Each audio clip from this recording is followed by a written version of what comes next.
Good morning, class 12th. I am your physics teacher and today I am going to read chapter number 4, moving charges and magnetism. ठीक है, moving charges and magnetism. As we have already read about Biot-Savart law. ठीक है, Biot-Savart law हम पहले ही पढ़ चुके हैं and this is the application of Biot-Savart law which we will going to read. This is the application of Biot-Savart law. ठीक है, the topic is magnetic field on the axis of a circular current carrying loop.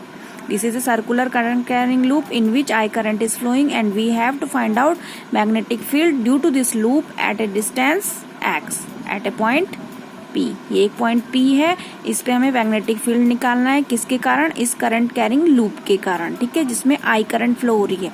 इसका centre point O है और ये जो P point है इससे कितनी डिस्टेंस पर है? X डिस्टेंस पे. ठीक है, इसके लिए हम करेंगे क्या? बायो-सावर्ट लॉ में हमने पढ़ा क्या था? हमने पढ़ा था किसी भी करंट कैरिंग कंडक्टर का एक स्मॉल डेल्टा पार्ट हम टेक आउट करते हैं, लेते हैं, उसके कारण कुछ डिस्टेंस पे हम मैग्नेटिक फील्ड जनरेट कितना होता है ये पता लगा सकते हैं. तो इसमें वही यूज होगा. आप इस करंट कैरिंग लूप का एक स्मॉल पार्ट ले लेंगे, that is called delta L. इस डेल्टा एल के कारण पी पॉइंट पर मैग्नेटिक फील्ड कैलकुलेट करेंगे. ठीक है, चलो. तो let us take a small part delta L of this current carrying loop and due to this delta part we have delta B amount of magnetic field generated on point P and it is given by Biot-Savart equation. Delta B is equal to mu 0 upon 4 pi I delta L sin theta upon R square. mu 0 upon 4 pi क्या था? ये सब मैंने आपको पिछले lecture में करवा चुकी हूँ. mu 0 upon 4 pi is a constant. I is a current flowing in that conductor.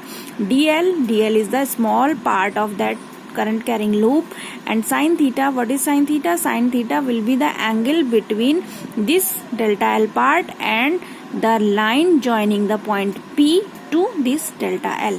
delta L को जोड़ने वाली लाइन और delta L पार्ट के बीच में बनने वाला एंगल. ठीक है, because this is a 3D imagination, so this angle always be equal to 90 degree. ठीक है, and R is the distance between the point and the part of that conductor. Okay, sin theta will be 90 degree. Then what will be the value of delta B? Delta B equal to mu 0 upon 4 pi I delta L sin theta is equal to 1 upon R square. Now calculate R square from this right angle triangle. इस right angle triangle के through अगर आप R square को calculate करेंगे तो by the Pythagoras theorem we have R square is equal to capital R square plus X square. R square plus X square. तो ये value हमने पुट करी. अब बेटा हम क्या करेंगे? जो हमने यहाँ पे छोटा सा डेल्टा एल पार्ट लिया था वैसा ही डेल्टा एल पार्ट हम यहाँ नीचे से भी लेना स्टार्ट करेंगे. ये छोटा सा डेल्टा एल पार्ट हमने इधर भी लिया है, इसके कारण भी कौन सा फील्ड जनरेट होगा? Delta B magnetic field generate होगा जस्ट इसके अपोजिट साइड में. ठीक है, अब इस डेल्टा बी के दो पार्ट में रेजोल्यूशन हो जाएंगे, horizontal component and vertical component. This is horizontal component according to x axis and this is vertical component. ठीक है, वर्टिकल कंपोनेंट क्या है? इक्वल है बट अपोजिट डायरेक्शन में, इसलिए कैंसिल आउट हो जाएंगे. हमारे पास क्या बचेगा? Simple horizontal component of this magnetic field. What is the horizontal component of this magnetic field? It is delta B sin phi. It is delta B sin phi. Phi is this angle. ठीक है, तो हमारे पास कुल मिला के जो delta B component होगा आपका इस पॉइंट P पे due to these small two parts of magnetic conductor is delta B sine phi. Clear? अब हमें पूरे लूप के कारण यहाँ पे डेल्टा बी कैलकुलेट करना है. ठीक है, पूरे लूप के कारण कैसा हो जाएगा? ये जो लूप है आपका छोटे छोटे पार्ट से डिवाइड करके ही बना हुआ है. छोटा part L, delta L, delta L, delta L, तो इसका इंटीग्रेशन कर देंगे. क्या कर देंगे? इंटीग्रेशन. ठीक है, तो now come to next page. This is delta B is equal to delta B x. X component is delta B sine phi. Clear? Now sine phi is equal to r upon x square plus r square का under root. ये कहां से आया आपका? देखिए यहाँ पे, ये देखिए आप, phi. This is phi. What will be sine phi? Sine phi is equal to r upon this r. ठीक है, क्या होता है? Perpendicular upon hypotenuse. Perpendicular upon hypotenuse. तो perpendicular is equal to r and hypotenuse is equal to small r. So this will become sin phi is equal to r upon x square plus r square का under root. ठीक है, तो ये आप sin phi की value यहाँ रख देंगे. तो sin phi की वैल्यू रखने पे हमारे पास डेल्टा बी एक्स क्या हो जाएगा, mu 0/4 I delta L r upon x square plus r square to the power 3/2. Clear. Now we will have to integrate the delta B x part. हमें क्योंकि पूरे लूप के कारण आपको मैग्नेटिक फील्ड पता लगाना है पॉइंट P पे. This is your whole loop and this is the point P. We have to calculate magnetic field at point P due to this current carrying loop. तो हमें क्या करना पड़ेगा, इंटीग्रेशन करना पड़ेगा.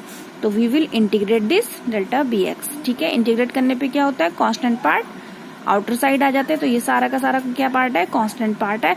इंटीग्रेशन होगा केवल वेरिएबल पार्ट का, दैट इज डेल्टा एल. अब डेल्टा एल का इंटीग्रेशन माने डेल्टा एल को अगर आप ऐड करते जाएंगे तो what will we get the circumference of this loop. इस लूप का सर्कमफेरेंस हमें मिल जाएगा. And what will be the value of this circumference is equal to 2πr, where r is the radius of this loop. r क्या है, radius है loop का. तो b की वैल्यू क्या हो जाएगी, b is equal to mu 0/2ir square upon x square plus r square to the power 3/2. Clear? Now if x is equal to 0, अगर x 0 हो जाता है, what was the x? x is the distance between P and center of the loop. ये x distance है. अगर ये 0 हो जाती है तो P पॉइंट कहाँ पे आ जाएगा, आपका सेंटर पे. तो अगर आपको करंट कैरिंग लूप के कारण सेंटर पर मैग्नेटिक फील्ड निकालना है तो x की वैल्यू क्या पुट कर देंगे, 0. और फॉर्मूला आपका चेंज हो जाएगा, B0 is equal to mu 0 I अपॉन 2r. This is the formula और this is the magnetic field generated by the loop at its centre. उसके सेंटर पर जो मैग्नेटिक फील्ड जनरेट हो रहा है उसका फॉर्मूला है ये. Okay, clear. Thank you.